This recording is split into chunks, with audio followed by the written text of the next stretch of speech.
Hello everyone, welcome to Succeed IAS. My name is Amit Dubey and let's start with the daily current affairs for geography optionals. And first article है आज का volcanic storms के ऊपर। And यहाँ पे news में है आपका माउंट एटना जो एक एक्टिव वोल्केनो है एंड यहाँ पे वोल्केनिक इरप्शन हुआ है।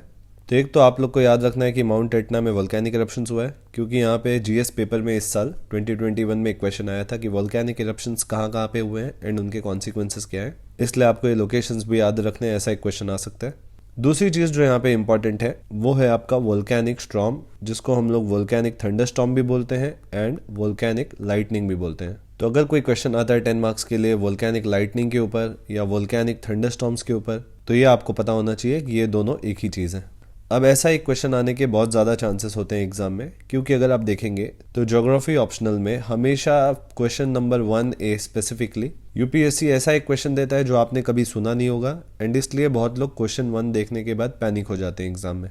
फॉर एग्जाम्पल मैं अगर आपको पास्ट ईयर्स के पेपर्स दिखाऊं, ये आपके मेंस 2020 का पेपर है, ज्योग्राफी ऑप्शनल पेपर 1। इसमें अगर आप देखेंगे तो question 1A, right a geographical note on Halloween storm. ये क्वेश्चन ऐसा था कि बहुत लोगों ने नाम भी नहीं सुना था एंड यहाँ पे पैनिक कर जाते हैं।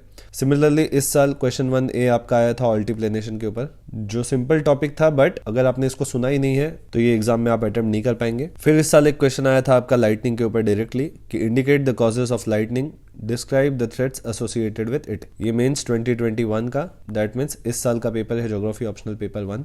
तो इसी रीजन से आज के टॉपिक को मैं इंपॉर्टेंट बता रहा हूँ, वोल्केनिक लाइटनिंग या वोल्केनिक थंडरस्टॉर्म्स। इनको आप अच्छे से प्रिपेयर करो।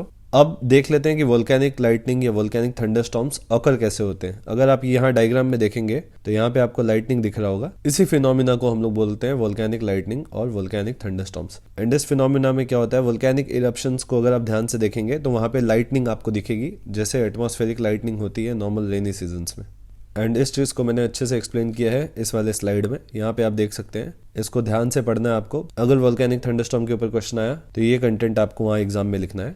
पहले हम लोग नॉर्मल लाइटनिंग देख लेते हैं क्या होता है। सी जनरली जो क्लाउड होता है उसमें जो पार्टिकल्स होते हैं जनरली उनमें चार्ज सेपरेशन होता है क्लाउड्स के अंदर। फॉर एग्जाम्पल जो पॉजिटिवली चार्ज पार्टिकल्स होते हैं वो एक जगह पे एक्यूमुलेट हो जाते हैं क्लाउड में, एंड जो नेगेटिवली चार्ज पार्टिकल्स हैं वो दूसरे एंड पे एक्यूमुलेट होना स्टार्ट हो जाते हैं। एंड विद टाइम जैसे जैसे क्लाउड ऊपर जाता है वैसे उसमें ये चार्जेस और सेपरेट होते जाते हैं एंड इन चार्जेस के सेपरेशन की वजह से एक टेंशन टाइप का क्रिएट हो जाता है, टेंशन बिल्डअप हो जाता है। And after a certain point naturally इस टेंशन को रिलीज करने के लिए हम लोग को लाइटनिंग दिखता है। एंड ये lightning is nothing but an electrical bolt and ये हार्डली कुछ फ्रैक्शन ऑफ सेकंड्स के लिए होता है एंड इससे टेंशन रिलीज हो जाता है। एंड यहाँ पे जो मैंने कंटेंट दिया है यहाँ पे आप देख सकते हैं कि कोई भी तरीके का lightning requires charge separation. And यहाँ पे फर्स्ट पैराग्राफ में एटमॉस्फेरिक जो थंडरस्टॉर्म होती है लाइटनिंग वो मैंने एक्सप्लेन किया है, जो मैंने अभी आपको यहाँ पे एक्सप्लेन किया।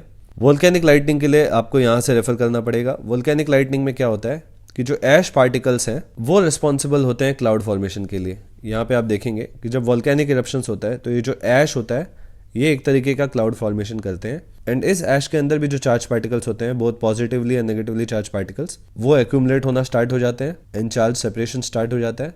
And after a certain point of time यही चार्ज सेपरेशन बिल्डअप होने के बाद टेंशन रिलीज करने के लिए लाइटनिंग होता है। एंड इस पूरे फिनोमिना को हम लोग बोलते हैं वोल्केनिक थंडरस्टॉर्म्स। तो इस टॉपिक को एक बार अच्छे से प्रिपेयर कर लो, इसको भी आप एक बार रेफर कर लो एंड अपने नोट्स में ऐड कर लो। एंड आजकल ज्योग्राफी ऑप्शनल के लिए कुछ खास आर्टिकल्स नहीं आ रहे हैं द हिंदू और इंडियन एक्सप्रेस में। एंड इसका रीज़न ये है कि जो 5 स्टेट्स में इलेक्शन है इस वजह से ज़्यादातर पॉलिटिकल न्यूज़ चल रहे हैं इस टाइम। कुछ आर्टिकल्स हैं आपके ज्योग्राफी ऑप्शनल के लिए रेलेवेंट बट वो मैंने बार बार कवर किया हुआ है। फॉर एग्जांपल यूक्रेन और रशिया का जो इशू चल रहा है ये बार बार न्यूज़ में आ रहा है बट ये हमने कवर किया है कि सेंट्रल एशिया का क्या इंपॉर्टेंस है, फिर ये जो हार्टलैंड वाला रीजन है ये हमारे लिए कैसे इंपॉर्टेंट है, ये सारी चीज़ें हमने डिस्कस किए हुए हैं पहले। तो इसलिए रिपीटेटिव आर्टिकल्स होने की वजह से ज़्यादा आर्टिकल्स नहीं आ रहे हैं ज्योग्राफी ऑप्शनल में, बट फिर भी आज एक ही आर्टिकल था पर ये आप लोग के लिए बहुत इंपॉर्टेंट है। लेट्स होप कि कुछ अच्छे आर्टिकल्स और मिलेंगे ज्योग्राफी ऑप्शनल से रिलेटेड। तो आज के लिए बस इतने ही आर्टिकल्स थे। जिन लोग को ये पीडीएफ रेफर करना है वो टेलीग्राम चैनल से इसको डाउनलोड कर सकते हैं। टेलीग्राम चैनल का नाम है succeed IAS official. And that's it for the day. Good bye, take care.